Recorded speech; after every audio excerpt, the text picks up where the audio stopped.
he's okay. I'm on a break. Talk to someone else if you need anything. I've got a lot on my mind. Maybe I can help. Well, maybe you can. You're a soldier, right? You ever head out to the Traverse? I'm not just some soldier. I'm a Spectre. A Spectre? I heard they were thinking about letting humans into the ranks. About time. Well, that means you can go anywhere you want, right? Even out into the Traverse? My brother's the captain of a ship called the Majesty. It was crossing the Traverse a few days ago when it disappeared. Just dropped right off the grid. And that usually means one of two things. They had massive mechanical failure, or they were attacked. Neither one of those options leaves a lot of hope. I won't give up on my brother. Not yet. I've got the coordinates for the last transmission from his vessel. Give me the coordinates. I'll forward them to your ship right away. Please let me know as soon as you find him.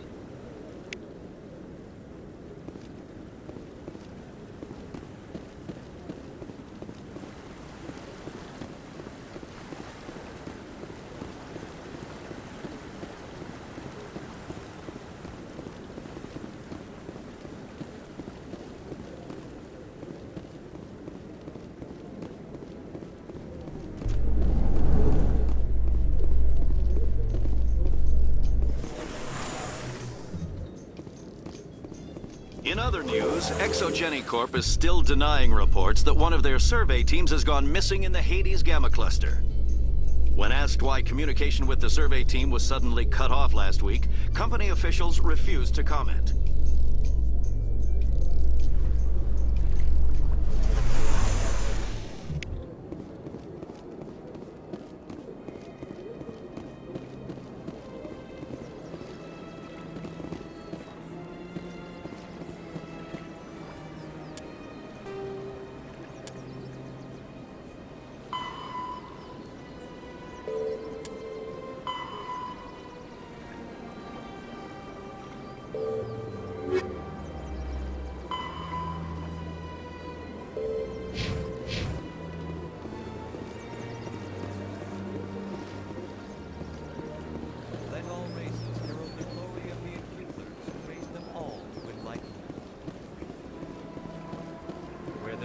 Darkness, the enkindlers gave light. Where there was only ignorance,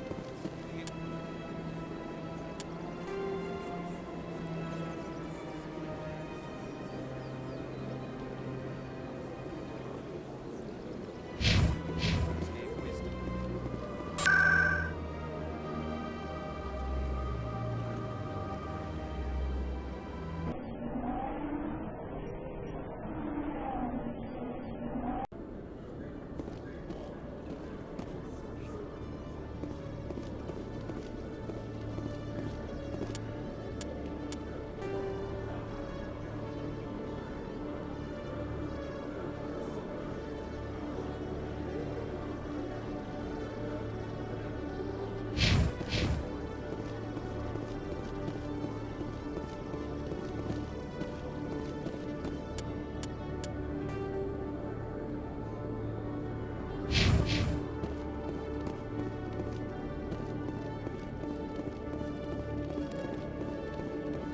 Hello, Commander. Show me what you've got. Sounds good. Just let me set you up. Oh, this must be a mistake. System's telling me to offer you our select stock. Spectre? Well, I heard about that, but I didn't realize it was you. Sorry, Commander. Just show me what you've got. I'll open the rare stocks for you, Commander. Enjoy.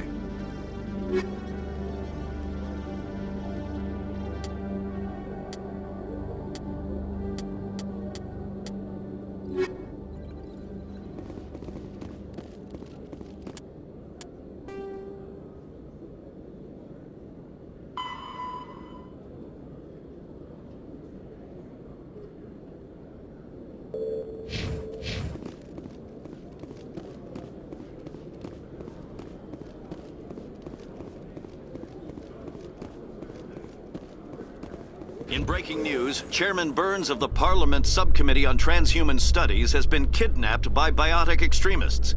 The biotics commandeered a freighter and were last seen in the Hades Gamma Cluster. No demands have yet been made.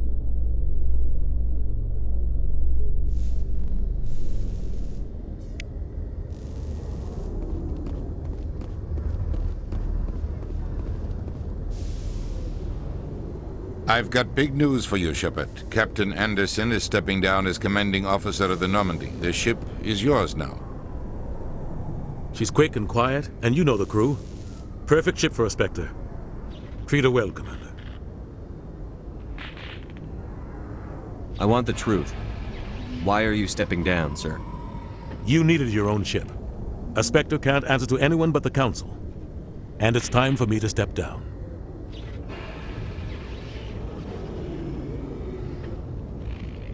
What kind of leads do we have? Saren's gone. Don't even try to find him. But we know what he's after. The conduit. He's got his Geth scouring the Traverse looking for clues. We had reports of Geth in the Pharos system shortly before our colony there dropped out of contact, and there have been sightings around Noveria. Find out what Saren was after on Pharos and Noveria. Maybe you can figure out where the conduit is before he does. The Reapers are the real threat. I'm with the Council on this one, Shepard. I'm not sure they even exist. But if they do exist, the conduit's the key to bringing them back. Stop Saren from getting the conduit, and we stop the Reapers from returning. I'll stop him. We have one more lead. Matriarch Benezia, the other voice in that recording. She has a daughter, a scientist who specializes in the Protheans. We don't know if she's involved, but it might be a good idea to try and find her. See what she knows. Her name's Liara, Dr. Liara Tassoni.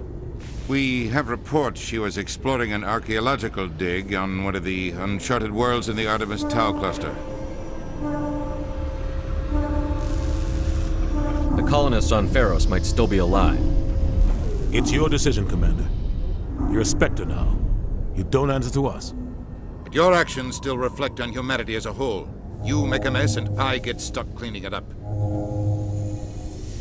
I'll try not to make things any harder on you, Ambassador. Glad to hear it, Commander. Remember, you were a human long before you were a Spectre. I have a meeting to get to. Captain Anderson can answer any questions you might have.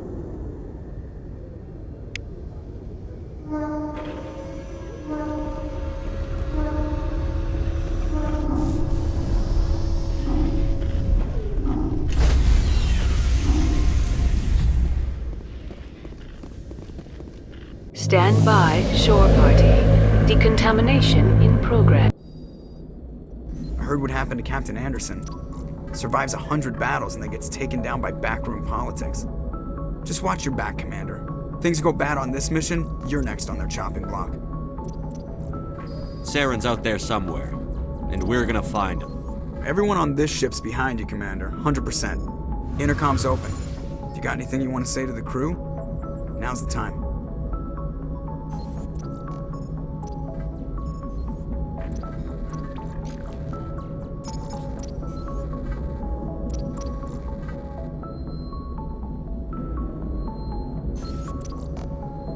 Crew, this is Commander Shepard. We have our orders. Find Saren before he finds the conduit.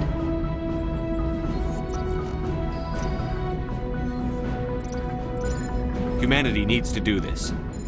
Not just for our own sake, but for the sake of every other species in Citadel space. Saren must be stopped.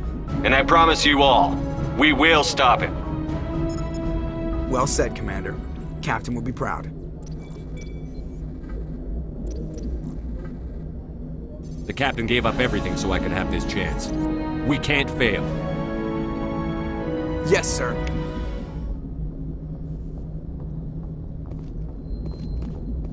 Commander, something you need?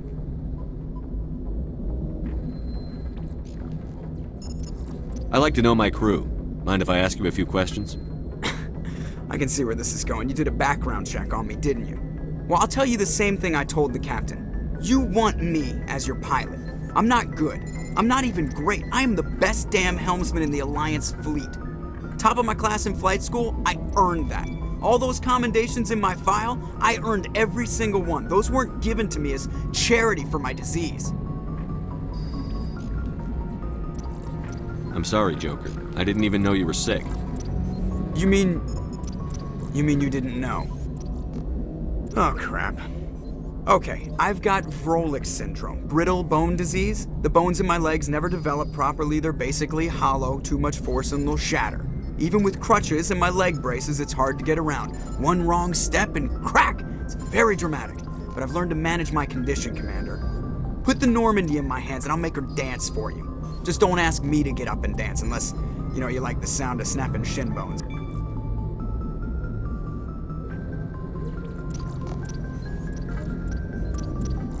Why does everyone call you Joker? It's a lot shorter than saying Alliance Flight Lieutenant Jeff Moreau. Plus, I love to make little children laugh. I was just thinking how much you remind me of Santa Claus. Look, I didn't pick the name. One of the instructors in flight school used to bug me about never smiling. She started calling me Joker, and it stuck.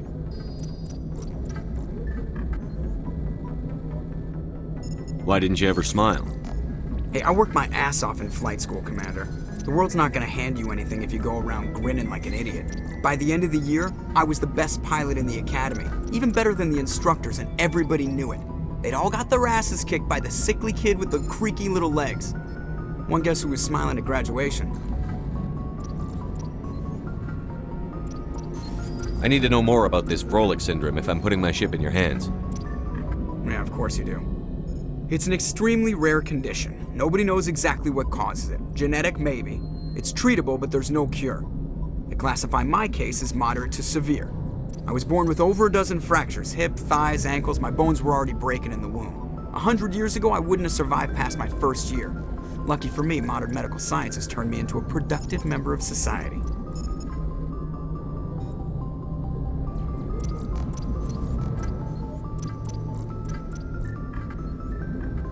You're not gonna break a bone trying to fly the ship, are you? I don't fly with my feet, Commander, so I'm fine as long as I'm in this chair. I gotta be real careful when I get up to take a piss, though. I can do my job as well as anyone on the ship. Better, actually. So don't worry about it. I'm not trying to make you uncomfortable. Let's talk about something else. Whatever you want, Commander.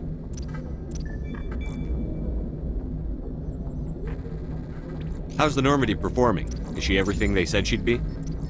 She's the best ship in the fleet, if you've got a pilot who knows how to handle her. Balance isn't what you'd expect. Takes a while to get used to that oversized drive core we got stuffed in the back, and her power can sneak up on you if you're not careful. The Normandy's probably too much ship for your average Alliance pilot, Commander. Lucky for you, I'm anything but average.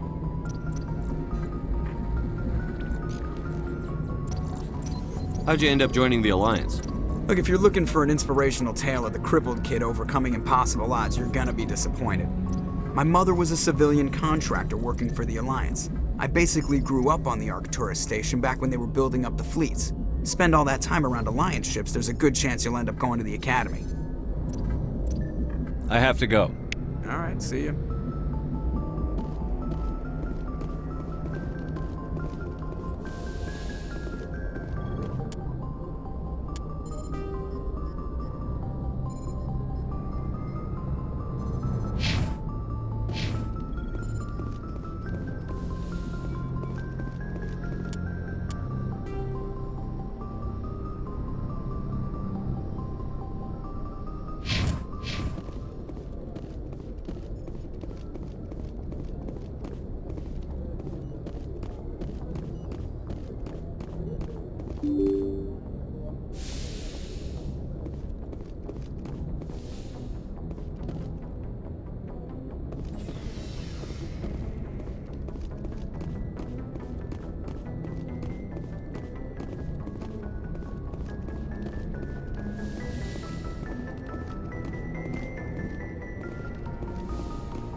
Anything you need, Commander?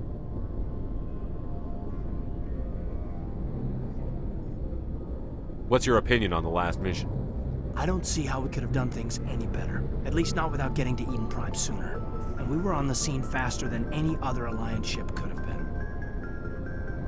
Just trying to get a sense of where the crew's at. Thoughts? I've wasted enough of your time for now, Commander. We'll have time for personal debriefings later. We'll talk another time, Lieutenant. Commander?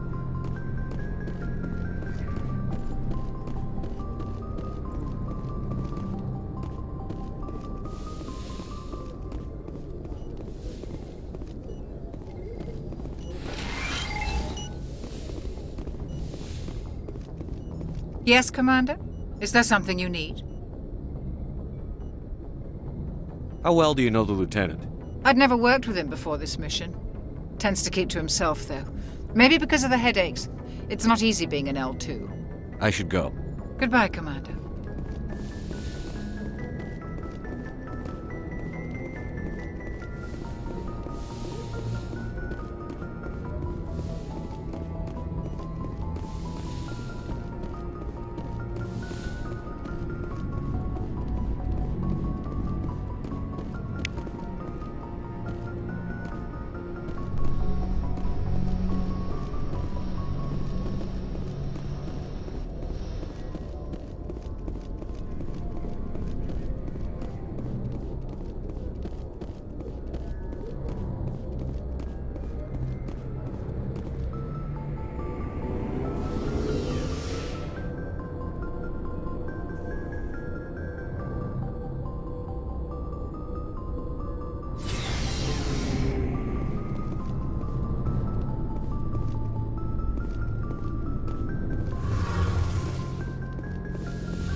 Your ship's amazing, Shepard. I've never seen a drive core like this before. I can't believe you were able to fit it into a ship this small. I'm starting to understand why you humans have been so successful. I had no idea Alliance vessels were so advanced.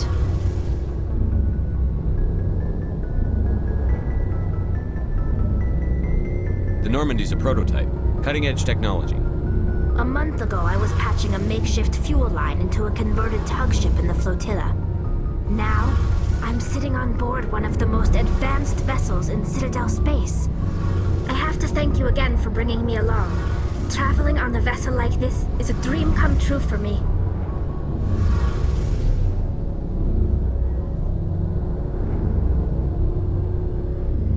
I had no idea you found ship technology so interesting. It comes with being a Quarian. The migrant fleet is the key to the survival of my people. Ships are our most valuable resource. But we don't have anything like this. We make do with cast-offs and second-hand equipment. We just try to keep them running for as long as we can. Some of the fleet's larger vessels date all the way back to our original flight from the Geth. I can't believe your fleet's still using ships that are 3 centuries old. They're constantly being repaired, modified, and refitted. They aren't pretty, but they work. Mostly. We've tried to make ourselves as independent as possible on the flotilla. Grow our own food, mine, and process our own fuel. But some things we just can't make on our own. A patch to maintain the hull integrity requires raw materials we just don't have. That's why our pilgrimages are so important. I want to know more about the pilgrimage. When my people reach maturity, we leave our birth ships and seek acceptance with a new crew. It's necessary to maintain genetic diversity among the fleet. But no ship wants to accept someone who will be a burden on them. So, to prove our worth, we embark on a pilgrimage. We set out alone, leaving the flotilla and our families behind us. We only return once we have found something of value we can bring back to the fleet. This is presented as a gift to the captain of the respective ship we wish to join. If the gift is accepted, we are welcomed into the crew.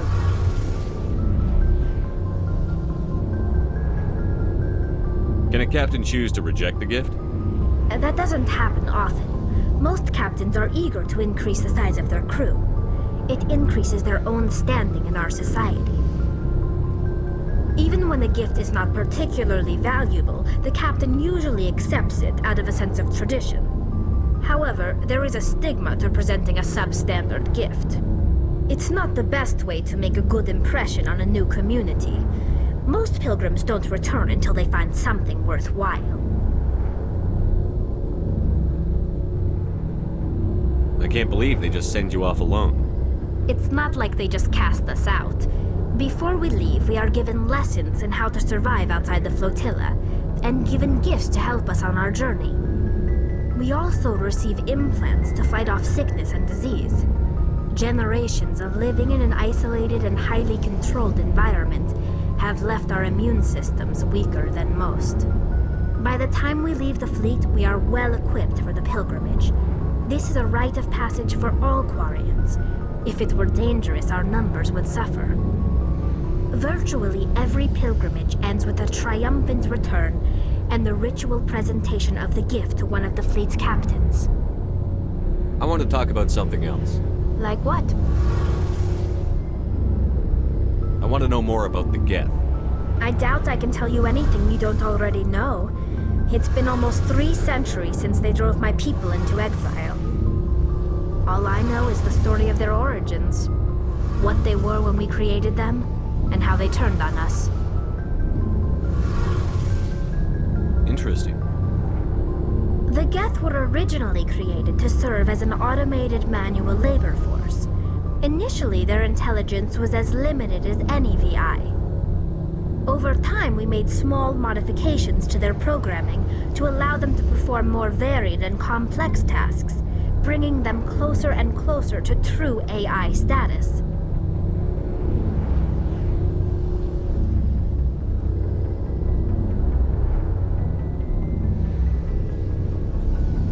How come the Council didn't step in and stop you?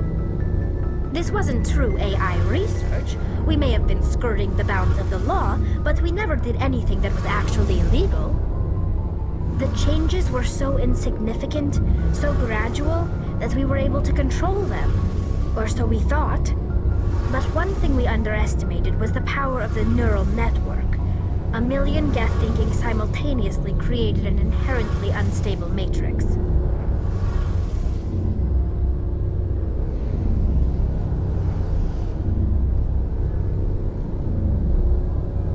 What made them rebel?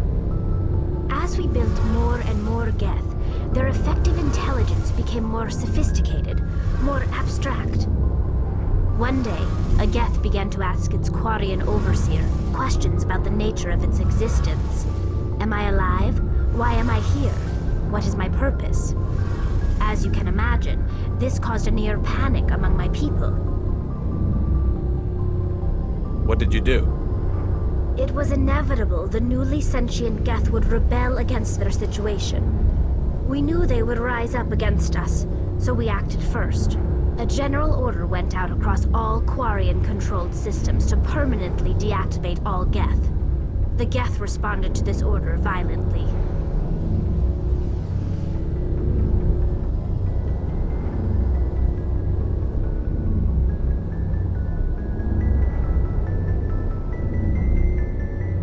You didn't really think they'd just let you destroy them without a fight, did you? The hope was that most of the Geth would still be little more than machines, incapable of organized resistance. But they had progressed much further than anyone anticipated. The war was long and bloody. Millions upon millions of Quarians died at their hands.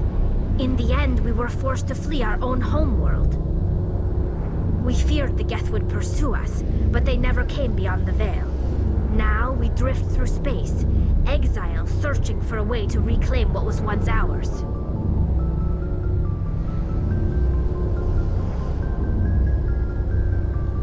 Tell me about your people. Our lives aren't easy. Resources are scarce, and we are constantly on the move. Everything we do must in some way contribute to the continuation of the migrant fleet. There are 17 million Quarians in the flotilla, and each of us relies on the others for survival.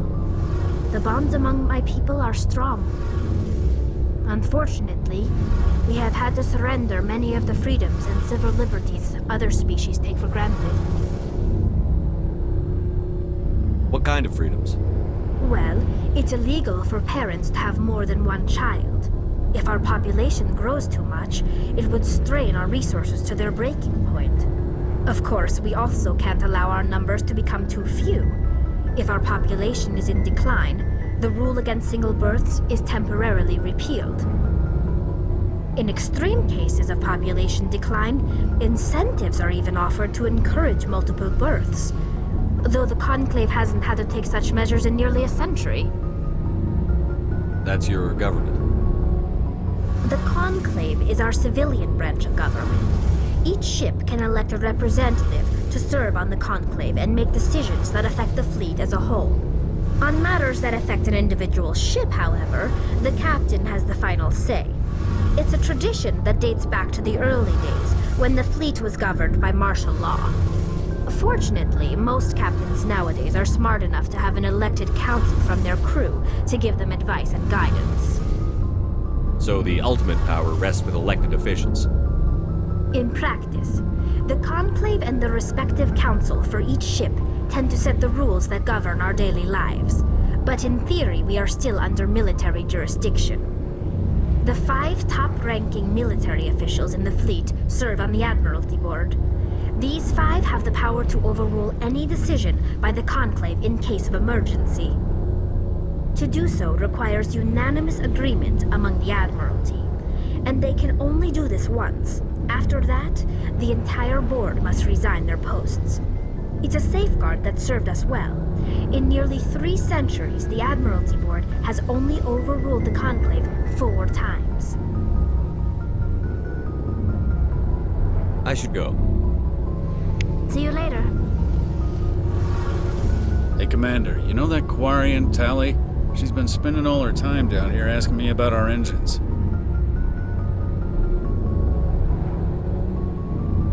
I'll tell her to leave you alone. What? No, she's amazing. I wish my guys were half as smart as she is. Give her a month on board and she'll know more about our engines than I do. She's got a real knack for technology, that one. I can see why you wanted her to come along. I figured she'd be a real asset to the team. You got an eye for talent, Commander, but I'm guessing that's not why you came down here. Fill me in on the IES stealth systems. How does it work exactly? You can't hide a ship out in space. They emit too much heat and radiation. Too easy for sensors to pick them up, unless you find a way to capture those emissions. So our stealth systems trap the energy we give off in storage sinks built into the ship itself. No emissions to give away our location. Eventually the sinks have to be vented. More than a few hours silent running and they overheat. Cook us inside our own hull. There's no way for anyone to detect us? A visual scan can still pick us up. Anyone looking out a window can see us plain as day. But you have to be pretty close to get an actual visual out in space. Most vessels rely on scanners. As long as the stealth systems are engaged, they can't see us. Not unless we accelerate to FTL speeds. Why doesn't it work with faster than light travel? Cranking up to FTL blue shifts our emissions, pushes them into frequencies too high to capture in the sinks. As soon as we make the jump, it's like setting off a flare. Sensors can pick up our location whenever we enter or exit FTL flight, but for short-range missions, our stealth systems are amazing, and we've got the only one. I want to know more about the Normandy. She's the best ship I've ever served on, probably the fastest vessel ever designed, and she's the only one using the new Tantalus drive core. What's so special about the Tantalus drive core? Proportionally, it's about twice the size of any other vessel. Not only are we faster, we can run at FTL speeds longer before we have to discharge the core. Where else have you served, Adams? If you name a class of Alliance ship, I've probably served on it. Everything from dreadnoughts and carriers right down to frigates like the Normandy. My last assignment was on the Tokyo, only a cruiser, but she was a good ship. Couldn't hold a candle to the Normandy, though. Carry on, Adams. Aye, aye.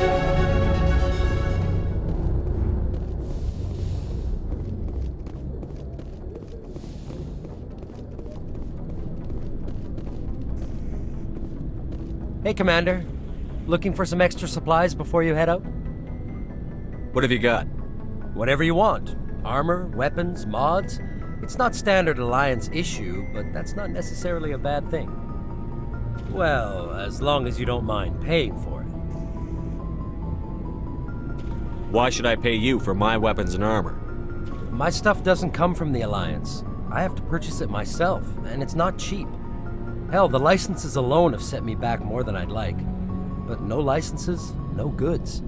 Without the goods, I'm out of a job. What are licenses? Why do you need them? Manufacturers sell licenses. Each license allows me to buy and sell a certain brand of products. I already have several basic ones, but you'll need to buy more if you want me to bring in different brands. Many of the best licenses are hard to get, but they're well worth the cost if you can find them. What do the different manufacturers offer? There are too many for me to keep track of, but each license will explain what it's good for. How often will you get new items? Well, that depends on how many licenses you've purchased, but I'll rotate items on a regular basis regardless. And anytime we land someplace with a big enough port, I'll buy, sell, and trade whatever I can. Check back often. I need to move items quickly, so only the most basic items will be stocked consistently. Let's see what you've got. You bet, Commander.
Thanks for bringing me on board, Commander. I knew working with the Spectre would be better than life at CSEC. Have you worked with a Spectre before? Well, no, but I know what they're like. Spectres make their own rules. You're free to handle things your way. At CSEC, you're buried by rules. The damn bureaucrats are always on your back.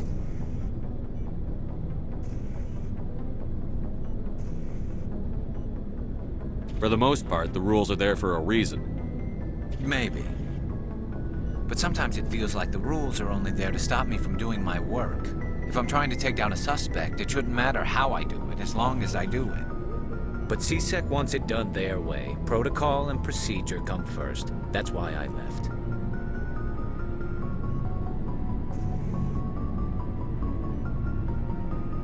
So you just quit because you didn't like the way they do things?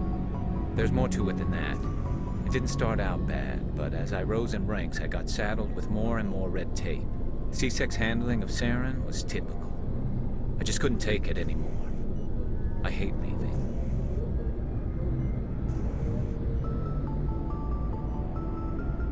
I hope you made the right choice. I'd hate for you to regret it later. Well, that's sort of why I teamed up with you. It's a chance for me to get off the Citadel, see how things are done outside CSEC. Either way, I plan to make the most of this. And without CSEC headquarters looking over my shoulder, well, maybe I can get the job done my way for a change. As long as you do your job well, you're free to go about your business as you see fit. Thank you, Commander.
Nice ship you've got, Shepard.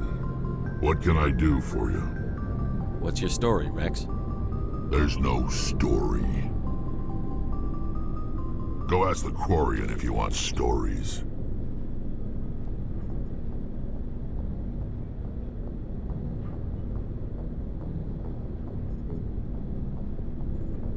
You Krogan live for centuries. Don't tell me you haven't had a few interesting adventures. Well, there was this one time the Turians almost wiped out our entire race. That was fun.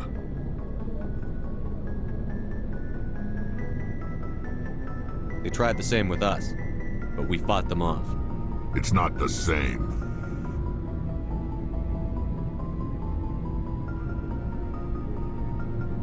It seems pretty much the same to me. So your people were infected with a genetic mutation? An infection that makes only a few in 1,000 children survive birth? And I suppose it's destroying your entire species?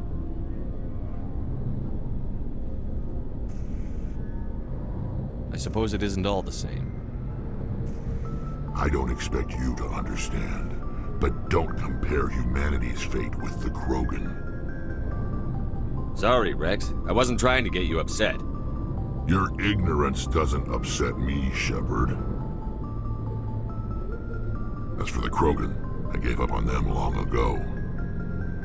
The genophage infected us, but it's not what's killing us.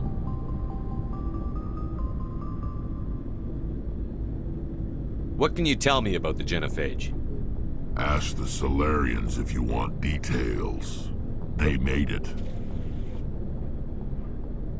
All I know, it makes breeding nearly impossible. Thousands die in stillbirth, and most never get that far.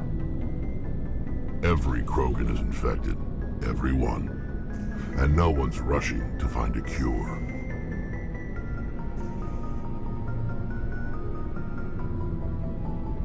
Are your people really dying? We're sure not getting any stronger. We're too spread out. None of us are interested in staying in our own system. So long, Rex. Shepard.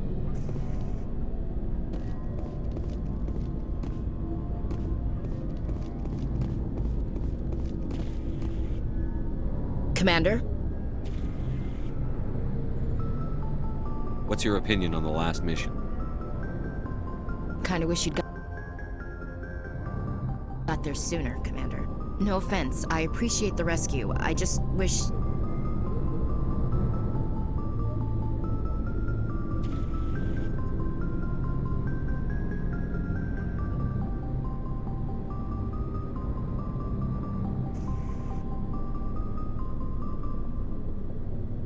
You wish we'd been able to save the rest of your unit?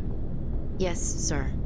If I had been more alert, we wouldn't have been cut down by an ambush.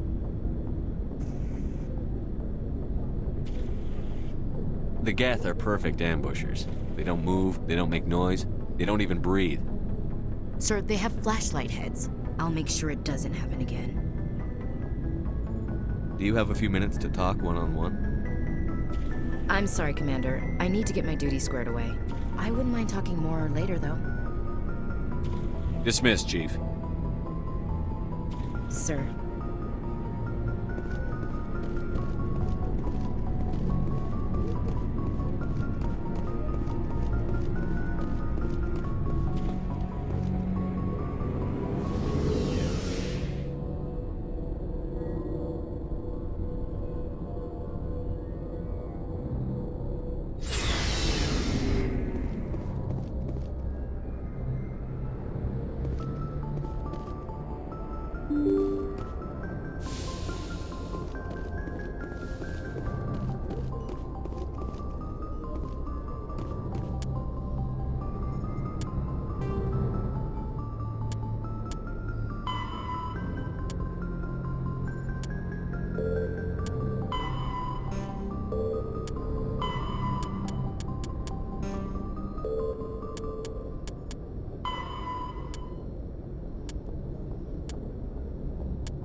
Faster than light, larger warship. The Normandy is biotics, an artificial Omni-tools are handheld.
Commander, something you need? I have to go. All right, see you.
Can you hear me? You haven't found me yet, but I can't talk long. Shut down the fusion torches. I'm going to die. God, I hope you're hearing this.